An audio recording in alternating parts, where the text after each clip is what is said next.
Assalamualaikum Sobat Islam Trending, semoga kita semua diberi kesehatan dan rezeki yang melimpah. Kali ini kita akan menceritakan kisah tentang Abu Nawas. Bohongi prajurit kerajaan. Abu Nawas ditangkap dan diborgol pada suatu pagi hari. Abu Nawas sedang duduk-duduk bersantai di teras rumahnya. Beberapa saat kemudian, datanglah beberapa prajurit. "Pak Tua, di manakah aku bisa menemukan tempat untuk bersenang-senang di daerah sekitar sini?" tanya seorang prajurit yang ternyata komandan prajurit. "Kalau tidak salah di sebelah sana," jawab Abu Nawas malas-malasan. "Di manakah tempat itu?" tanya prajurit lainnya dengan sifat yang tidak menghargai. "Pergilah ke arah sana, lurus tanpa belok-belok, maka kalian akan menjumpai tempat untuk bersenang-senang," jawab Abu Nawas. Rombongan tentara kerajaan itu akhirnya pergi juga menuju tempat yang sudah ditunjukkan oleh Abu Nawas. Setelah beberapa saat, kagetlah mereka semua karena tempat yang mereka cari tidak ditemukan, kecuali hanya sebuah komplek kuburan yang sangat luas. Dan tentu saja hal ini membuat para prajurit berang karena merasa telah ditipu oleh Abu Nawas. Mereka pun kembali lagi ke tempat Abu Nawas. "Wahai Pak Tua, keluarlah engkau. Kenapa engkau berani sekali membohongi kami?" tanya sang komandan yang tidak tahu kalau yang diajak bicara itu sebenarnya adalah Abu Nawas, si penasehat kerajaan. "Siapakah engkau ini? Berani sekali membohongi kami?" tanya salah seorang prajurit. "Aku adalah Abdi," jawab Abu Nawas, terkesan asal bicara. Komandan dan para prajurit merasa geram dan marah. "Prajurit, tangkap dia," perintah komandan kepada anak buahnya. "Engkau akan aku bawa ke panglima kami," kata komandan kepada Abu Nawas. Rupanya Abu Nawas dihadapkan ke panglima kerajaan. "Wahai panglima, kami telah menangkap seorang pembohong yang berani membohongi pasukan kerajaan," kata komandan melaporkan.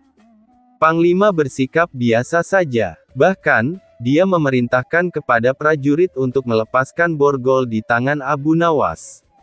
Komandan dan para prajurit terkejut dan kisah Abu Nawas kali ini akan menceritakan tentang khutbah salat Jumat yang bertopik api neraka. Abu Nawas dikenal sebagai mubalik oleh tetangga dan warga sekitarnya, dan tak jarang ada orang yang berkunjung ke rumahnya hanya sekedar bersilaturahmi dan meminta petunjuk agar usaha yang dijalankannya berjalan lancar dan diridai Allah SWT. Namun satu hal pesan dari Abu Nawas ini, bahwa Abu Nawas tak bisa memberikan janji. Hanya saja dirinya mengingatkan agar selalu ingat kepada Allah SWT dengan jalan bersedekah. Hari Jumat telah tiba. Abu Nawas yang ditunjuk menjadi imam sekaligus khatib untuk memberikan ceramah pun bersiap berangkat ke masjid. Abu Nawas segera mandi dan berpakaian rapi. Setelah berpamitan dengan istrinya, Abu Nawas lalu melangkahkan kakinya menuju masjid. Tak lama kemudian, terdengar suara azan. Umat Islam khususnya laki-laki berbondong-bondong menuju masjid. Para warga sangat senang dan antusias sekali karena biasanya ceramah dari Abu Nawas ini sangat sesuai dengan situasi terkini. Namun belum lama Abu Nawas berkhutbah, dilihatnya banyak para jamaah banyak yang mengantuk, bahkan ada yang tertidur. Melihat hal itu, Abu Nawas berteriak, "Api, api, api," ujar Abu Nawas dengan keras. Kontan saja para jamaah terbangun kaget, menoleh kiri dan kanan mendengar teriakan Abu Nawas itu. Sebagian malah ada yang hanya saling pandang saja.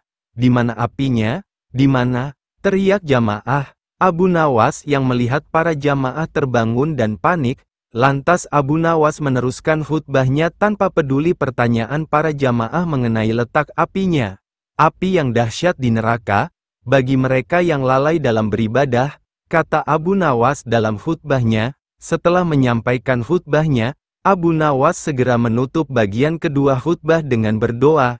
Sesaat kemudian, Abu Nawas kemudian memimpin salat Jumat dengan khusyuk diikuti oleh para jamaah.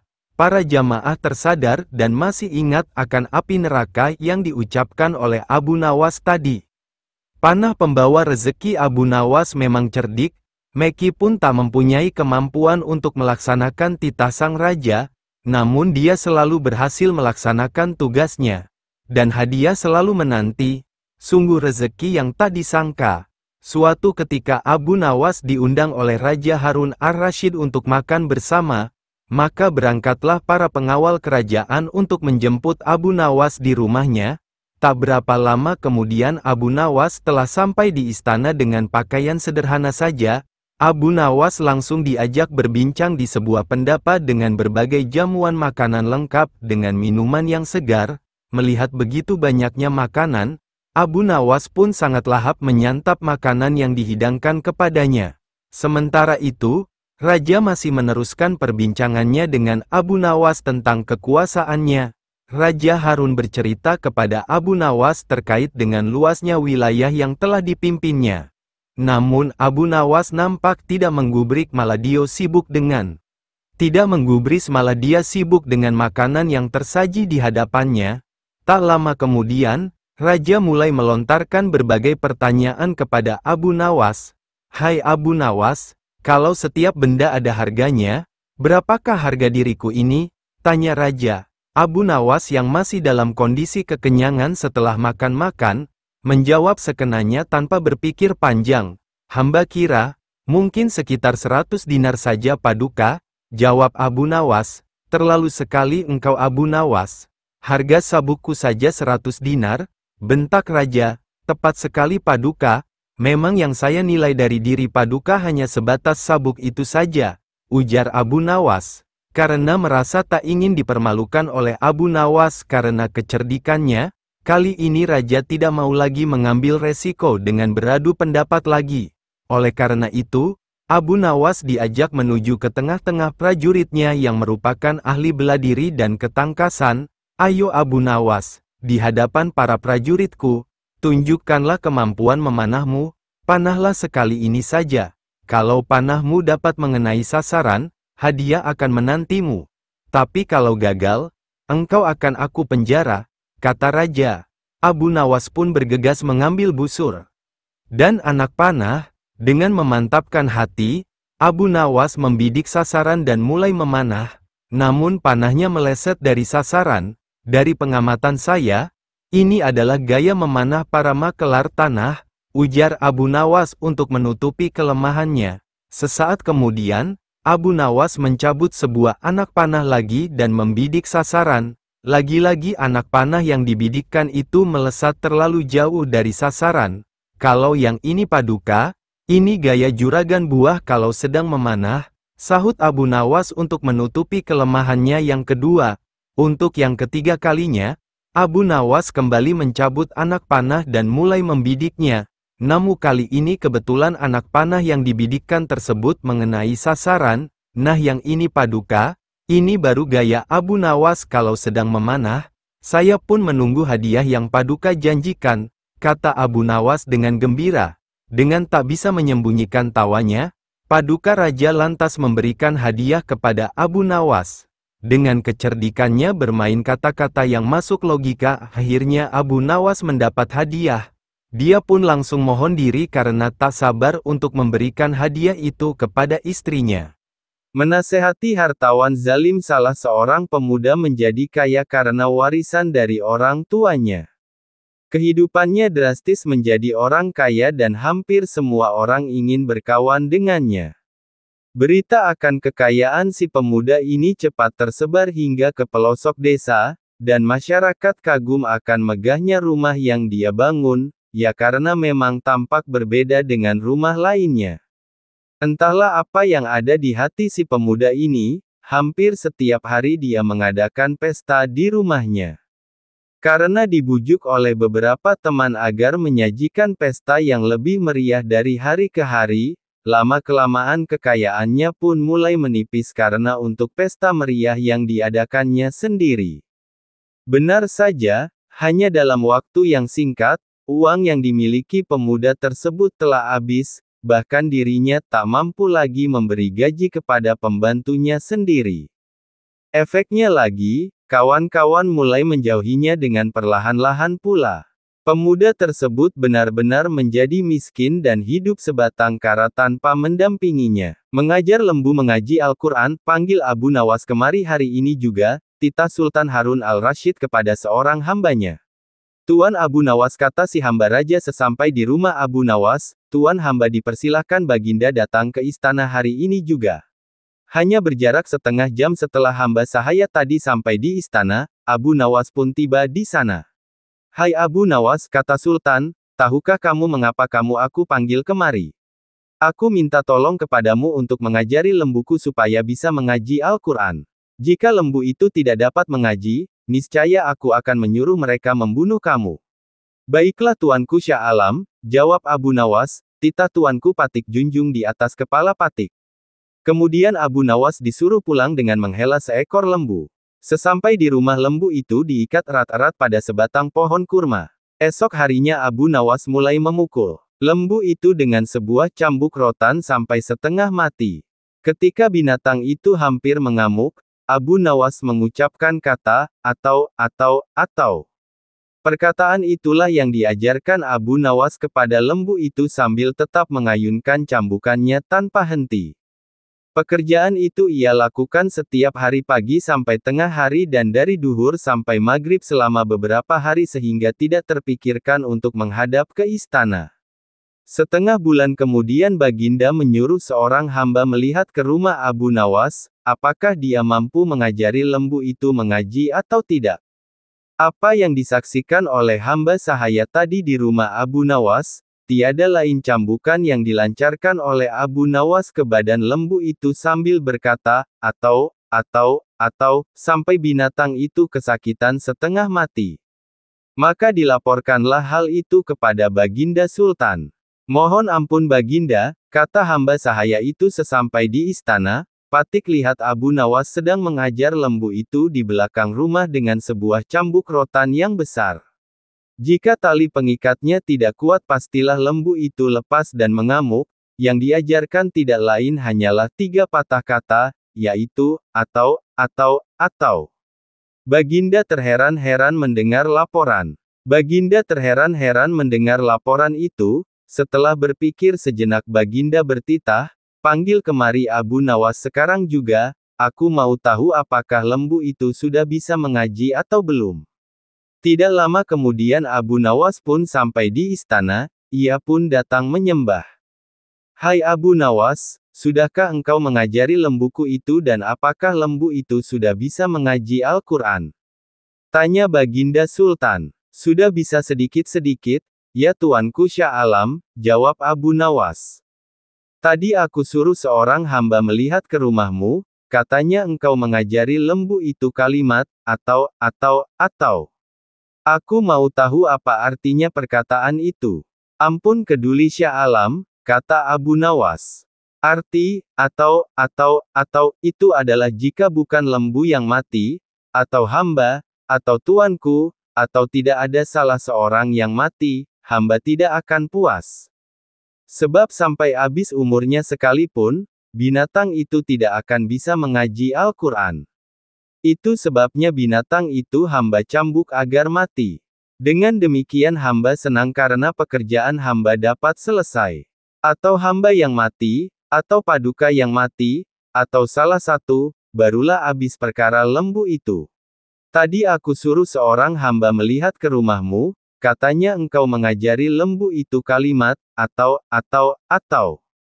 Aku mau tahu apa artinya perkataan itu. Ampun keduli Syah Alam, kata Abu Nawas. Arti, atau, itu adalah jika bukan lembu yang mati, atau hamba, atau tuanku, atau tidak ada salah seorang yang mati, hamba tidak akan puas. Sebab sampai habis umurnya sekalipun, binatang itu tidak akan bisa mengaji Al-Quran. Itu sebabnya binatang itu hamba cambuk agar mati. Dengan demikian hamba senang karena pekerjaan hamba dapat selesai. Atau hamba yang mati, atau paduka yang mati, atau salah satu, barulah habis perkara lembu itu. Baginda terperanjat di tempat duduknya, tidak dapat berkata sepatah kata pun. Setelah tercenung sejenak, Baginda berkata, kalau begitu lembu itu boleh kamu ambil, atau kamu jual, atau kamu buat sate. Terima kasih banyak-banyak, ya Tuanku Baginda Syah Alam, kata Abu Nawas sambil menyembah hingga kepalanya menyentuh tanah, La pun mohon diri pulang ke rumah dengan langkah ringan dan hati senang.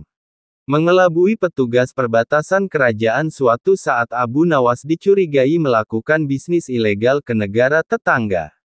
Tetapi setiap kali dia melewati pintu perbatasan, si penjaga perbatasan tidak mampu membuktikan bisnis ilegal tersebut. Apakah yang dilakukan Abu Nawas untuk mengelabui penjaga perbatasan? Ya, berikut kisahnya. Setiap orang di negeri Irak mulai dari anak-anak hingga dewasa mengenal si Abu Nawas. Seperti kali ini, seisi desa merasa keheranan karena Abu Nawas tampak setiap minggunya melakukan perjalanan dari desanya ke desa tetangga yang sudah masuk dalam wilayah kerajaan negara lain. Kali ini, seperti biasanya awal minggu pada suatu bulan, dini hari si Abu Nawas sudah keluar dari rumahnya yang dapat dikatakan sangat sederhana. Di samping rumah sederhana tersebut terdapat kandang kuda yang penghuninya kerap kali berganti. Seperti dini hari itu, Abu Nawas bersiap melakukan perjalanan menuju desa tetangganya sembari menunggang kuda. Keesokan harinya biasanya ia akan pulang ke desanya di negeri Irak tersebut sambil membawa banyak barang. Karuan saja kebiasaan ini menimbulkan pertanyaan bagi Pak Hamid, tetangganya. Sehingga sore itu ketika Abu Nawas pulang dari perjalanan tak urung ditanyakanlah perihal perniagaannya yang membuat warga sekampung bingung. "Hai Abu Nawas, kemanakah engkau beberapa waktu ini? Kalau memang engkau memiliki perniagaan yang baik, tolonglah kau ajak kami," ungkap Pak Hamid. "Ada saja Pak, dan kukira tak akan ada yang mau berniaga sepertiku," jawab Abu Nawas. Bulan berganti bulan, akhirnya Abu Nawas diduga telah melakukan bisnis yang dilarang. Bulan berikutnya kembali Abu Nawas berniat melakukan perniagaannya dan dia harus melalui pintu perbatasan. Si Fulan, petugas penjaga pintu perbatasan memeriksa seluruh barang bawaannya. Namun tidak ada satupun barang yang mencurigakan. Hanya ada bekal dan beberapa keping uang.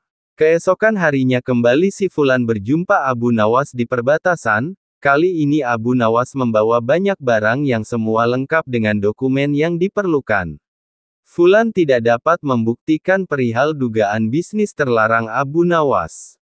Bahkan karena seringnya perjumpaan tersebut, hubungan keduanya menjadi akrab sampai akhirnya si Fulan dipindahkan dari tempat kerjanya. Suatu waktu bertemulah dua orang yang telah lama tidak jumpa di suatu kesempatan yang tidak terduga. Si Fulan bukan lagi seorang penjaga pintu perbatasan dan dirinya sudah lama pensiun dari pekerjaan itu. Abu Nawas pun sekarang sudah dikenal sebagai saudagar dermawan yang berhasil. Pertemuan itu dilanjutkan dengan jamuan makan oleh Abu Nawas. Dalam kesempatan tersebut masing-masing bercerita tentang pengalaman yang telah mereka hadapi selama lebih kurang 20 tahun tak bertemu.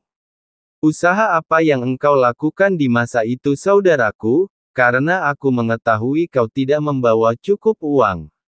Tetapi ketika pulang tak hanya keperluan makan, tetapi juga barang lainnya kau bawa setelah pulang dari perniagaan yang tak sampai sehari semalam kau lakukan," tanya si Fulan. Karena mendengar hal itu, tertawalah Abu Nawas mengingat kebiasaan masa mudanya.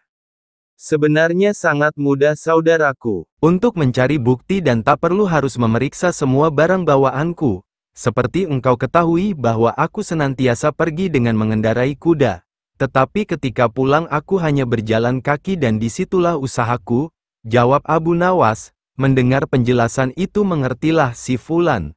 Yakni di masa itu Abu Nawas menjual kuda-kudanya di negeri tetangga dan pulangnya ia tukarkan dengan barang lainnya.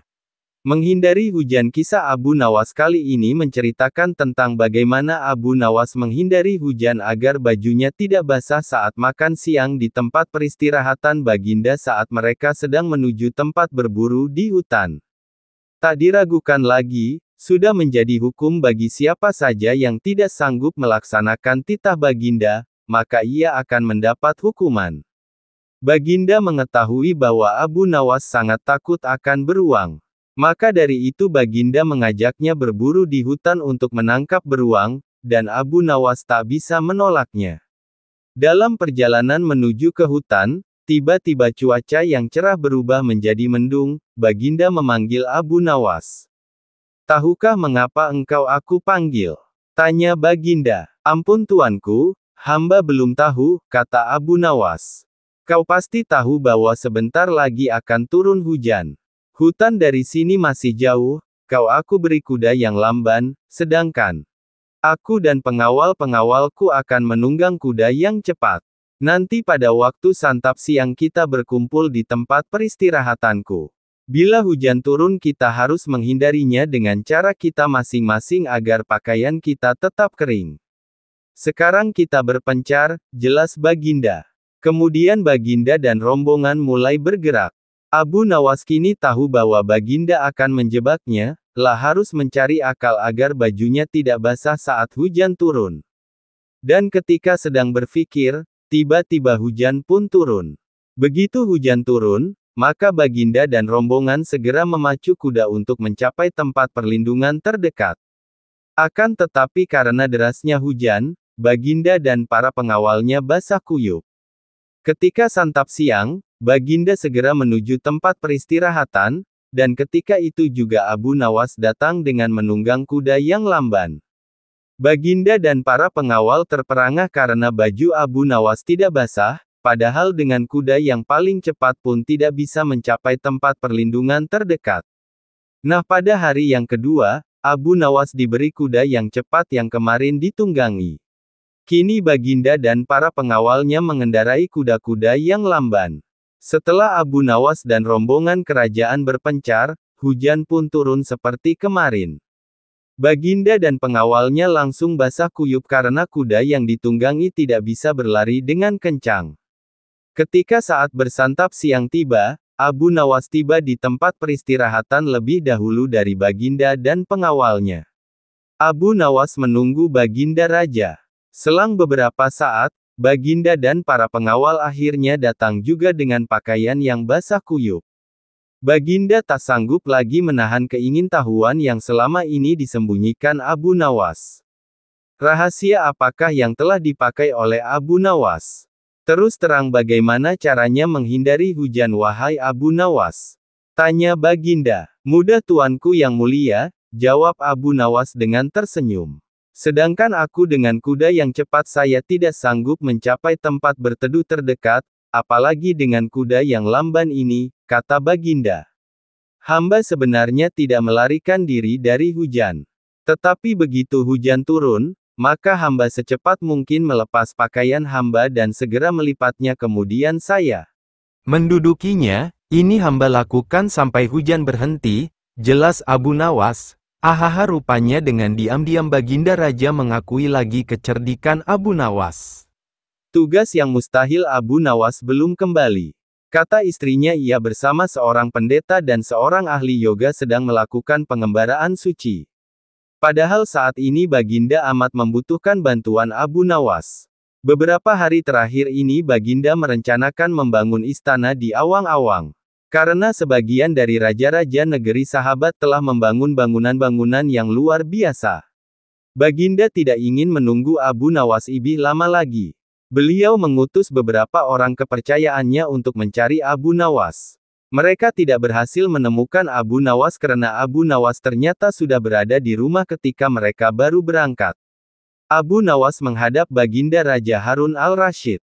Baginda amat riang. Saking gembiranya beliau mengajak Abu Nawas bergurau.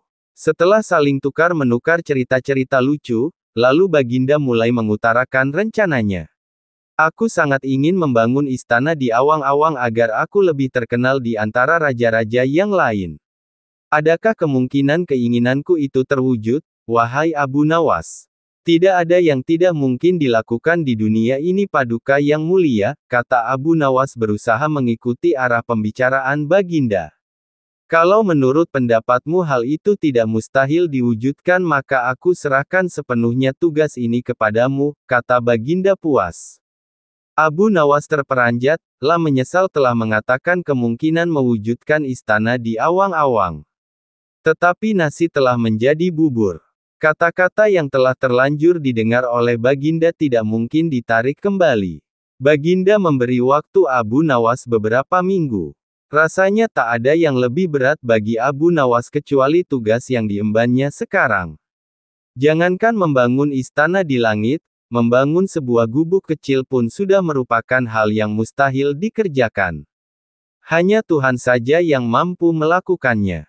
Begitu gumam Abu Nawas. Hari-hari berlalu seperti biasa. Tak ada yang dikerjakan Abu Nawas kecuali memikirkan bagaimana membuat Baginda merasa yakin kalau yang dibangun itu benar-benar istana di langit. Seluruh ingatannya dikerahkan dan dihubung-hubungkan. Abu Nawas bahkan berusaha menjangkau masa kanak-kanaknya. Sampai ia ingat bahwa dulu ia pernah bermain layang-layang. Dan inilah yang membuat Abu Nawas girang. Abu Nawas tidak menyia-nyiakan waktu lagi, bersama beberapa kawannya merancang layang-layang raksasa berbentuk persegi 4. Setelah rampung baru Abu Nawas melukis pintu-pintu serta jendela-jendela dan ornamen-ornamen lainnya. Ketika semuanya selesai Abu Nawas dan kawan-kawan menerbangkan layang-layang raksasa itu dari suatu tempat yang dirahasiakan. Begitu layang-layang raksasa berbentuk istana itu mengapung di angkasa, penduduk negeri gempar. Baginda Raja girang bukan kepalang. Benarkah Abu Nawas berhasil membangun istana di langit? Dengan tidak sabar beliau didampingi beberapa orang pengawal bergegas menemui Abu Nawas. Abu Nawas berkata dengan bangga, "Paduka yang mulia, istana pesanan Paduka telah rampung. Engkau benar-benar hebat wahai Abu Nawas," kata Baginda memuji Abu Nawas. "Terima kasih Baginda yang mulia," kata Abu Nawas, "lalu bagaimana caranya aku ke sana?"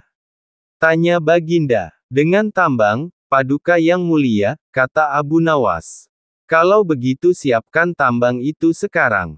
Aku ingin segera melihat istanaku dari dekat," kata Baginda tidak sabar. "Maafkan hamba Paduka yang mulia. Hamba kemarin lupa memasang tambang itu. Sehingga seorang kawan hamba tertinggal di sana dan tidak bisa turun," kata Abu Nawas. "Bagaimana dengan engkau sendiri Abu Nawas?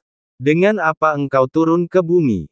tanya Baginda. "Dengan menggunakan sayap Paduka yang mulia," kata Abu Nawas dengan bangga. "Kalau begitu buatkan aku sayap supaya aku bisa terbang ke sana," kata Baginda. "Paduka yang mulia, sayap itu hanya bisa diciptakan dalam mimpi," kata Abu Nawas menjelaskan. "Engkau berani mengatakan aku gila sepertimu?" tanya Baginda sambil melotot. "Ya, Baginda, kurang lebih seperti itu," jawab Abu Nawas tangkas. "Apa maksudmu?" tanya Baginda lagi. Baginda tahu bahwa membangun istana di awang-awang adalah pekerjaan yang mustahil dilaksanakan. Tetapi Baginda tetap menyuruh hamba mengerjakannya. Sedangkan hamba juga tahu bahwa pekerjaan itu mustahil dikerjakan, tetapi hamba tetap menyanggupi titah Baginda yang tidak masuk akal itu, kata Abu Nawas berusaha meyakinkan Baginda.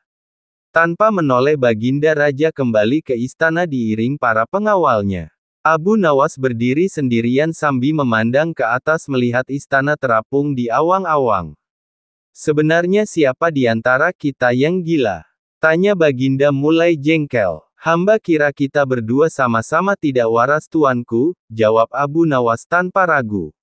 Abu Nawas lapang dada kendati dihina dan dicaci sesama penyair Al-Kisah, salah seorang penyair dengan terang-terangan mencaci, mengejek, dan menghina Abu Nawas.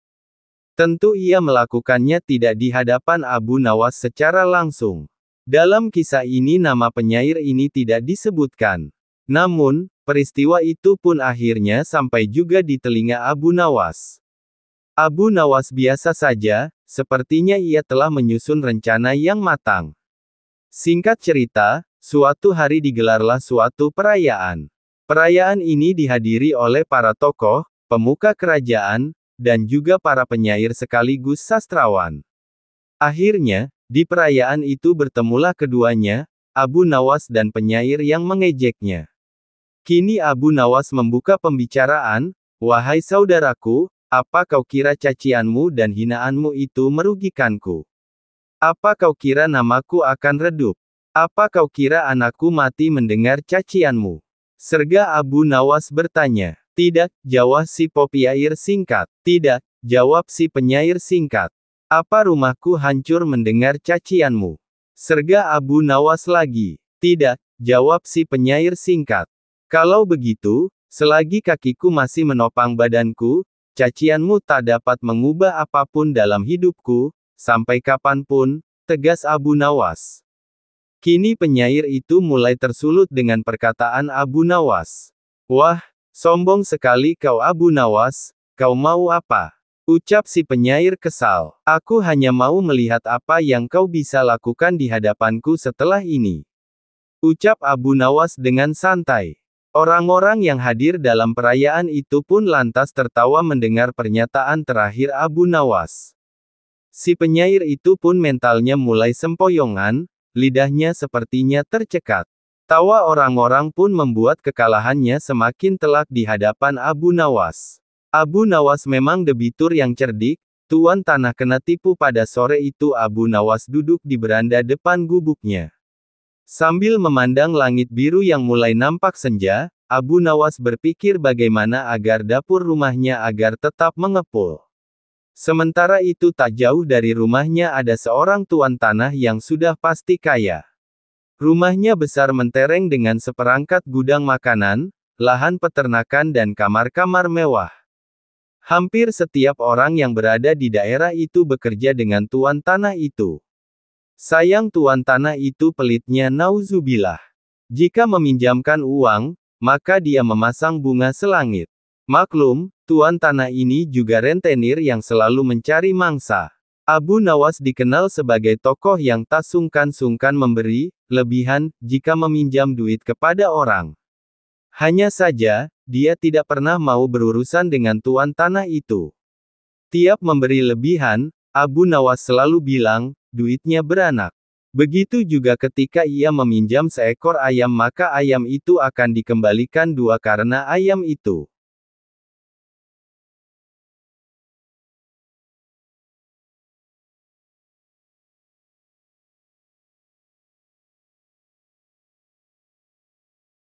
Mendudukinya, ini hamba lakukan sampai hujan berhenti, jelas Abu Nawas. Ahaha rupanya dengan diam-diam Baginda Raja mengakui lagi kecerdikan Abu Nawas. Panah pembawa rezeki Abu Nawas memang cerdik, meskipun tak mempunyai kemampuan untuk melaksanakan titah sang raja, namun dia selalu berhasil melaksanakan tugasnya. Dan hadiah selalu menanti, sungguh rezeki yang tak disangka. Suatu ketika Abu Nawas diundang oleh Raja Harun ar-Rasyid untuk makan bersama, maka berangkatlah para pengawal kerajaan untuk menjemput Abu Nawas di rumahnya. Tak berapa lama kemudian Abu Nawas telah sampai di istana dengan pakaian sederhana saja. Abu Nawas langsung diajak berbincang di sebuah pendapa dengan berbagai jamuan makanan lengkap dengan minuman yang segar. Melihat begitu banyaknya makanan, Abu Nawas pun sangat lahap menyantap makanan yang dihidangkan kepadanya. Sementara itu, Raja masih meneruskan perbincangannya dengan Abu Nawas tentang kekuasaannya. Raja Harun bercerita kepada Abu Nawas terkait dengan luasnya wilayah yang telah dipimpinnya. Namun Abu Nawas nampak tidak menggubris malah dia sibuk dengan makanan yang tersaji di hadapannya. Tak lama kemudian, Raja mulai melontarkan berbagai pertanyaan kepada Abu Nawas. Hai Abu Nawas, kalau setiap benda ada harganya, berapakah harga diriku ini? Tanya Raja. Abu Nawas yang masih dalam kondisi kekenyangan setelah makan-makan, menjawab sekenanya tanpa berpikir panjang. Hamba kira, mungkin sekitar 100 dinar saja Paduka, jawab Abu Nawas. Terlalu sekali engkau Abu Nawas. Harga sabukku saja 100 dinar, bentak Raja. Tepat sekali Paduka, memang yang saya nilai dari diri Paduka hanya sebatas sabuk itu saja, ujar Abu Nawas. Karena merasa tak ingin dipermalukan oleh Abu Nawas karena kecerdikannya, kali ini Raja tidak mau lagi mengambil resiko dengan beradu pendapat lagi. Oleh karena itu, Abu Nawas diajak menuju ke tengah-tengah prajuritnya yang merupakan ahli bela diri dan ketangkasan. Ayo Abu Nawas, di hadapan para prajuritku, tunjukkanlah kemampuan memanahmu. Panahlah sekali ini saja. Kalau panahmu dapat mengenai sasaran, hadiah akan menantimu. Tapi kalau gagal, engkau akan aku penjara, kata raja. Abu Nawas pun bergegas mengambil busur. Dan anak panah, dengan memantapkan hati, Abu Nawas membidik sasaran dan mulai memanah.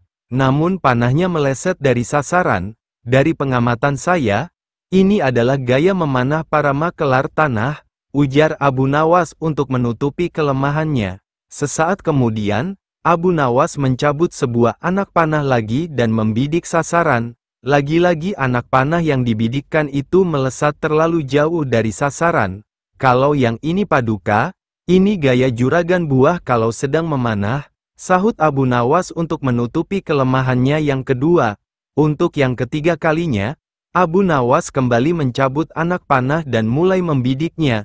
Namun kali ini kebetulan anak panah yang dibidikkan tersebut mengenai sasaran. Nah yang ini paduka, ini baru gaya Abu Nawas kalau sedang memanah. Saya pun menunggu hadiah yang paduka janjikan, kata Abu Nawas dengan gembira. Dengan tak bisa menyembunyikan tawanya, paduka raja lantas memberikan hadiah kepada Abu Nawas. Dengan kecerdikannya bermain kata-kata yang masuk logika, akhirnya Abu Nawas mendapat hadiah. Dia pun langsung mohon diri karena tak sabar untuk memberikan hadiah itu kepada istrinya. Menasehati hartawan zalim. Salah seorang pemuda menjadi kaya karena warisan dari orang tuanya. Kehidupannya drastis menjadi orang kaya dan hampir semua orang ingin berkawan dengannya. Berita akan kekayaan si pemuda ini cepat tersebar hingga ke pelosok desa, dan masyarakat kagum akan megahnya rumah yang dia bangun. Ya karena memang tampak berbeda dengan rumah lainnya. Entahlah apa yang ada di hati si pemuda ini, hampir setiap hari dia mengadakan pesta di rumahnya. Karena dibujuk oleh beberapa teman agar menyajikan pesta yang lebih meriah dari hari ke hari, lama-kelamaan kekayaannya pun mulai menipis karena untuk pesta meriah yang diadakannya sendiri. Benar saja, hanya dalam waktu yang singkat, uang yang dimiliki pemuda tersebut telah habis, bahkan dirinya tak mampu lagi memberi gaji kepada pembantunya sendiri. Efeknya lagi, kawan-kawan mulai menjauhinya dengan perlahan-lahan pula. Pemuda tersebut benar-benar menjadi miskin dan hidup sebatang kara tanpa mendampinginya. Menjauhinya dengan perlahan-lahan pula. Pemuda tersebut benar-benar menjadi miskin dan hidup sebatang kara tanpa seorang pun yang mendampinginya. Pemuda itu berniat mendatangi Abu Nawas agar kembali mendapatkan berkah. Pemuda itu mengutarakan maksudnya, uang saya sudah habis dan kawan-kawan saya telah meninggalkanku, apa yang seharusnya aku lakukan, keluh pemuda itu. Jangan khawatir, segalanya akan normal kembali, tunggu saja beberapa hari ini, kau akan kembali tenang dan bahagia, tutur Abu Nawas. Jadi saya akan segera kembali kaya, kata pemuda itu girang. Bukan begitu maksudku, kau salah tafsir, maksudku dalam waktu yang tidak terlalu lama kau akan terbiasa menjadi orang yang miskin dan tidak mempunyai teman, jelas Abu Nawas kepada pemuda tersebut. Kemudian Abu Nawas menjelaskan bahwa apa yang diterima dan dialami oleh pemuda tersebut adalah akibat dari apa yang dilakukannya sendiri. Selain itu, dirinya pun tak pernah sekalipun untuk berusaha mengelola harta yang dimilikinya. Mengajar lembu mengaji Al-Quran, panggil Abu Nawas kemari hari ini juga, titah Sultan Harun al-Rasyid kepada seorang hambanya. Tuan Abu Nawas, kata si hamba raja sesampai di rumah Abu Nawas, Tuan hamba dipersilahkan Baginda datang ke istana hari ini juga. Hanya berjarak setengah jam setelah hamba sahaya tadi sampai di istana, Abu Nawas pun tiba di sana. Hai Abu Nawas, kata Sultan, tahukah kamu mengapa aku panggil kemari? Aku minta tolong kepadamu untuk mengajari lembuku supaya bisa mengaji Al-Quran. Jika lembu itu tidak dapat mengaji, niscaya aku akan menyuruh mereka membunuh kamu.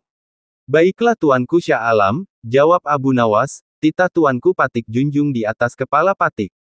Kemudian Abu Nawas disuruh pulang dengan menghela seekor lembu. Sesampai di rumah lembu itu diikat erat-erat pada sebatang pohon kurma. Esok harinya Abu Nawas mulai memukul lembu itu dengan sebuah cambuk rotan sampai setengah mati.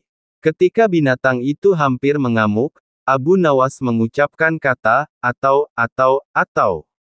Perkataan itulah yang diajarkan Abu Nawas kepada lembu itu sambil tetap mengayunkan cambukannya tanpa henti. Pekerjaan itu ia lakukan setiap hari pagi sampai tengah hari dan dari duhur sampai maghrib selama beberapa hari sehingga tidak terpikirkan untuk menghadap ke istana. Setengah bulan kemudian Baginda menyuruh seorang hamba melihat ke rumah Abu Nawas, apakah dia mampu mengajari lembu itu mengaji atau tidak. Apa yang disaksikan oleh hamba sahaya tadi di rumah Abu Nawas, tiada lain cambukan yang dilancarkan oleh Abu Nawas ke badan lembu itu sambil berkata, atau, sampai binatang itu kesakitan setengah mati. Maka dilaporkanlah hal itu kepada Baginda Sultan. Mohon ampun Baginda, kata hamba sahaya itu sesampai di istana, Patik lihat Abu Nawas sedang mengajar lembu itu di belakang rumah dengan sebuah cambuk rotan yang besar. Jika tali pengikatnya tidak kuat pastilah lembu itu lepas dan mengamuk, yang diajarkan tidak lain hanyalah 3 patah kata, yaitu, atau. Baginda terheran-heran mendengar laporan. Baginda terheran-heran mendengar laporan itu, setelah berpikir sejenak Baginda bertitah, panggil kemari Abu Nawas sekarang juga, aku mau tahu apakah lembu itu sudah bisa mengaji atau belum. Tidak lama kemudian Abu Nawas pun sampai di istana, ia pun datang menyembah. Hai Abu Nawas, sudahkah engkau mengajari lembuku itu dan apakah lembu itu sudah bisa mengaji Al-Quran? Tanya Baginda Sultan. Sudah bisa sedikit-sedikit, ya Tuanku Syah Alam, jawab Abu Nawas. Tadi aku suruh seorang hamba melihat ke rumahmu, katanya engkau mengajari lembu itu kalimat, atau. Aku mau tahu apa artinya perkataan itu. Ampun keduli Syah Alam, kata Abu Nawas. Arti, atau, itu adalah jika bukan lembu yang mati, atau hamba, atau tuanku, atau tidak ada salah seorang yang mati, hamba tidak akan puas. Sebab sampai habis umurnya sekalipun, binatang itu tidak akan bisa mengaji Al-Quran. Itu sebabnya binatang itu hamba cambuk agar mati. Dengan demikian hamba senang karena pekerjaan hamba dapat selesai. Atau hamba yang mati, atau paduka yang mati, atau salah satu, barulah habis perkara lembu itu. Tadi aku suruh seorang hamba melihat ke rumahmu, katanya engkau mengajari lembu itu kalimat, atau. Aku mau tahu apa artinya perkataan itu. Ampun keduli Syah Alam, kata Abu Nawas. Arti, atau, itu adalah jika bukan lembu yang mati, atau hamba, atau tuanku, atau tidak ada salah seorang yang mati, hamba tidak akan puas. Sebab sampai habis umurnya sekalipun, binatang itu tidak akan bisa mengaji Al-Quran. Itu sebabnya binatang itu hamba cambuk agar mati. Dengan demikian hamba senang karena pekerjaan hamba dapat selesai. Atau hamba yang mati, atau paduka yang mati, atau salah satu, barulah habis perkara lembu itu. Baginda terperanjat di tempat duduknya, tidak dapat berkata sepatah kata pun. Setelah tercenung sejenak, Baginda berkata, kalau begitu lembu itu boleh kamu ambil, atau kamu jual, atau kamu buat sate. Terima kasih banyak-banyak, ya Tuanku Baginda Syah Alam, kata Abu Nawas sambil menyembah hingga kepalanya menyentuh tanah, lapun mohon diri pulang ke rumah dengan langkah ringan dan hati senang.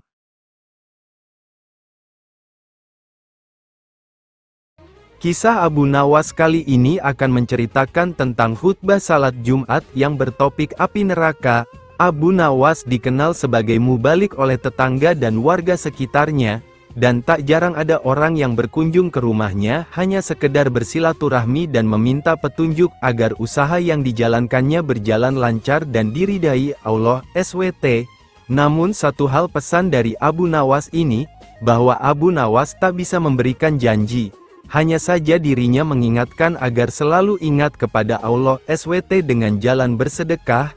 Hari Jumat telah tiba, Abu Nawas yang ditunjuk menjadi imam sekaligus khatib untuk memberikan ceramah pun bersiap berangkat ke masjid. Abu Nawas segera mandi dan berpakaian rapi. Setelah berpamitan dengan istrinya, Abu Nawas lalu melangkahkan kakinya menuju masjid. Tak lama kemudian, terdengar suara azan. Umat Islam khususnya laki-laki berbondong-bondong menuju masjid dan para warga sangat senang dan antusias sekali karena biasanya ceramah dari Abu Nawas ini sangat sesuai dengan situasi terkini.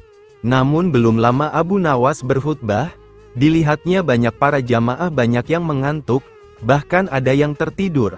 Melihat hal itu, Abu Nawas berteriak, "Api, api, api!" ujar Abu Nawas dengan keras. Kontan saja para jamaah terbangun kaget, menoleh kiri dan kanan mendengar teriakan Abu Nawas itu. Sebagian malah ada yang hanya saling pandang saja. "Di mana apinya? Di mana?" teriak jamaah. Abu Nawas yang melihat para jamaah terbangun dan panik, lantas Abu Nawas meneruskan khutbahnya tanpa peduli pertanyaan para jamaah mengenai letak apinya. "Api yang dahsyat di neraka, bagi mereka yang lalai dalam beribadah," kata Abu Nawas dalam khutbahnya. Setelah menyampaikan khutbahnya, Abu Nawas segera menutup bagian kedua khutbah dengan berdoa. Sesaat kemudian, Abu Nawas kemudian memimpin salat Jumat dengan khusyuk diikuti oleh para jamaah. Para jamaah tersadar dan masih ingat akan api neraka yang diucapkan oleh Abu Nawas tadi. Menangkap dan memenjarakan angin. Itulah judul dari kisah Abu Nawas kali ini. Rasanya kok sulit ya untuk dilaksanakan oleh Abu Nawas kali ini. Alkisah, Abu Nawas kaget bukan main saat seorang utusan Baginda Raja datang ke rumahnya. Ia diharuskan menangkap Baginda secepatnya. Pikiran Abu Nawas bertanya-tanya, permainan apa lagi yang akan dihadapi kali ini? Setelah tiba di istana, Baginda Raja menyambut Abu Nawas dengan sebuah senyuman. "GR langsung tuh Abu Nawas. Akhir-akhir ini, aku sering mendapatkan gangguan perut," kata tabib pribadiku. "Aku terkena serangan angin," kata Baginda memulai pembicaraan. "Ampun tuanku, apa yang bisa hamba lakukan hingga mendapatkan panggilan?" tanya Abu Nawas. "Aku hanya menginginkan engkau menangkap angin dan memenjarakannya," kata Baginda. Abu Nawas pun hanya terdiam. Tak sepatah kata pun keluar dari mulutnya. Ia tidak memikirkan cara menangkap angin nanti, tapi ia masih bingung bagaimana cara membuktikan bahwa yang ditangkap itu memang benar-benar angin. Karena angin tidak bisa dilihat, tiada benda yang lebih aneh dari angin. Tidak seperti halnya air, walaupun tidak berwarna tetapi masih dilihat. Sedangkan angin tidak. Parahnya lagi, Baginda hanya memberi waktu tidak lebih dari 3 hari. Abu Nawas pulang dengan membawa pekerjaan rumah dari Baginda Raja. Namun Abu Nawas tidak begitu sedih, karena berpikir adalah sudah merupakan bagian dari hidupnya, bahkan merupakan suatu kebutuhan. Ia yakin bahwa dengan berpikir akan terbantanglah jalan keluar dari kesulitan yang sedang dihadapi. Dan dengan berpikir, ia yakin bisa menyumbangkan sesuatu kepada orang lain yang membutuhkan, terutama orang-orang miskin. karena tak jarang Abu Nawas menggondol sepundi penuh uang emas hadiah dari Baginda atas kecerdikannya. Akan tetapi, sudah 2 hari ini si Abu Nawas belum juga mendapatkan akal untuk menangkap angin, apalagi memenjarakannya. Sedangkan besok adalah hari terakhir yang telah ditetapkan oleh Baginda Raja. Abu Nawas hampir putus asa. Benar-benar tidak bisa tidur walaupun hanya sekejap. Mungkin sudah takdir. Kayaknya kali ini Abu Nawas harus menjalani hukuman karena gagal melaksanakan perintah Baginda. Ia berjalan bergondang-ganting menuju istana. Nah, di sela-sela kepasrahannya kepada takdir, ia teringat sesuatu, yaitu Aladin dan lampu wasiatnya. Bukankah jin itu tidak terlihat? Guman Abu Nawas. Ia langsung kegirangan dan segera berlari pulang. Sesampainya di rumah, ia secepatnya mungkin segala sesuatu, kemudian menuju istana. Di pintu gerbang istana, si Abu Nawas langsung dipersilakan masuk oleh para pengawal karena Baginda sedang menunggu kehadirannya. Dengan tidak sabar, Baginda langsung bertanya kepada Abu Nawas, "Sudahkah engkau berhasil memenjarakan angin, hai Abu Nawas?" tanya Baginda. "Sudah Paduka yang mulia," jawab Abu Nawas dengan wajah berseri-seri. Abu Nawas kemudian mengeluarkan botol yang sudah disumbatnya. Kemudian botol tersebut diserahkan kepada Baginda. Baginda Raja menimang-minang botol itu sebelum bertanya lebih lanjut. "Mana angin itu, hai Abu Nawas?" tanya Baginda. "Di dalam, tuanku yang mulia," jawab Abu Nawas. "Aku tak melihat apa-apa," kata Baginda. "Ampun tuanku, memang angin tidak bisa dilihat.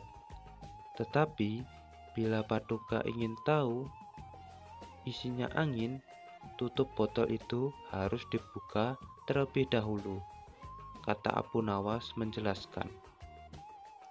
Setelah tutup botol dibuka, Baginda mencium bau busuk yang sangat menyengat di hidungnya. "Bau apa ini, hai Abu Nawas?" tanya Baginda marah. "Ampun tuanku yang mulia, tadi hamba buang angin dan hamba masukkan ke dalam botol. Karena hamba takut angin yang hamba buang itu keluar, maka hamba memenjarakannya dengan cara menyumbat mulut botol," jelas Abu Nawas. Akan tetapi Baginda tidak jadi marah karena penjelasan Abu Nawas memang masuk akal. Untuk sekian kalinya Abu Nawas selamat dari hukuman Baginda dan pulang membawa 1 dinar kantong emas untuk dibagikan kepada orang-orang yang tidak mampu.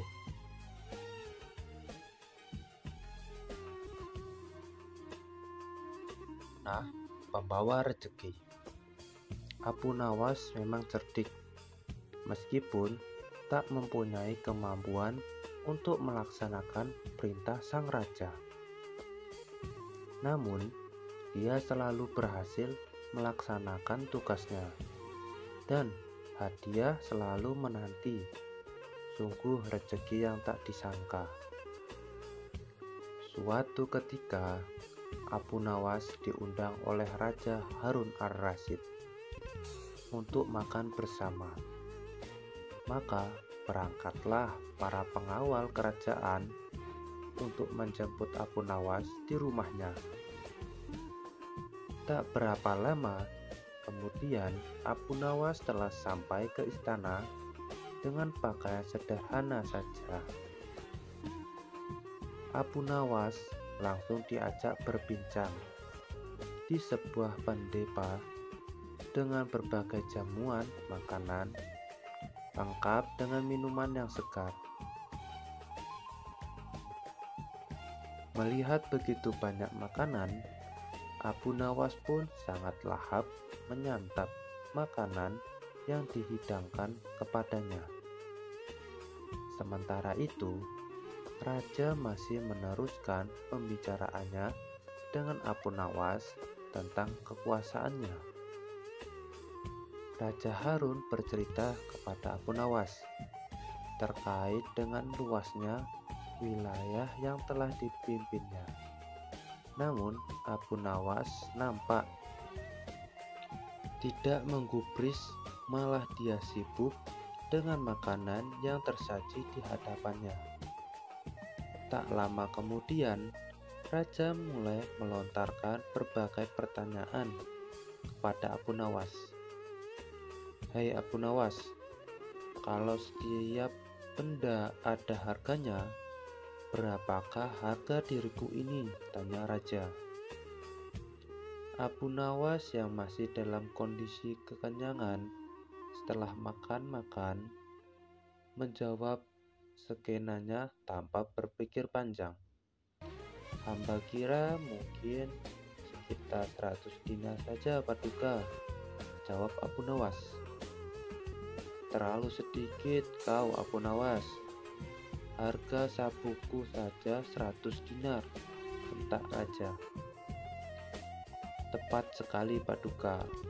Memang yang saya nilai dari diri Paduka hanya sebatang sapu itu saja," ujar Apu Nawas.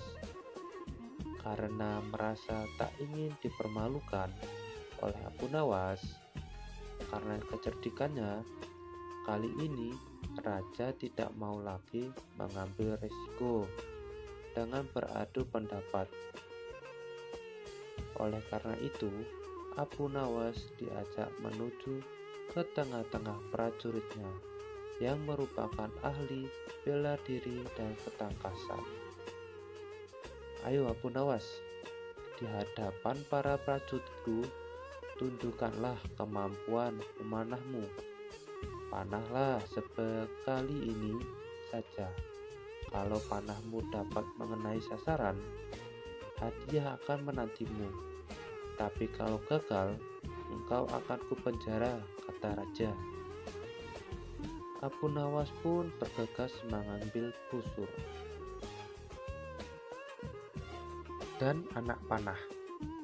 Dengan menantapkan hatinya, Apu Nawas membidik sasaran dan mulai memanah. Namun panahnya meleset dari sasaran. "Dari pengamatan saya, ini adalah gaya memanah para malkar tanah," ujar Apu Nawas untuk memenuhi kelemahannya. Tetapi sesaat kemudian Apu Nawas mencabut sebuah anak panah lagi dan membidik sasaran. Lagi-lagi anak panah yang dibidik itu meleset terlalu jauh dari sasaran. "Kalau yang ini Paduka, ini gaya juragan buah kalau sedang memanah," sahut Apu Nawas untuk menutupi kelemahannya yang kedua. Untuk yang ketiga kalinya, Apu Nawas kembali mencabut anak panah dan mulai membidiknya. Namun kali ini kebetulan anak panah yang dibidiknya tersebut mengenai sasaran. "Nah, yang ini Paduka, ini baru gaya Apu Nawas. Kalau sedang memanah, saya pun menunggu hadiah Paduka yang dijanjikan," kata Apu Nawas dengan gembira. Dengan tak bisa membunyikan tawanya, Paduka Raja lantas memberikan hadiah kepada Apu Nawas. Dengan kecerdikannya, bermain mata-mata yang masuk logika, akhirnya Abu Nawas mendapatkan hadiah. Dia pun langsung mohon diri karena tak sabar untuk memberikan hadiah itu kepada istrinya.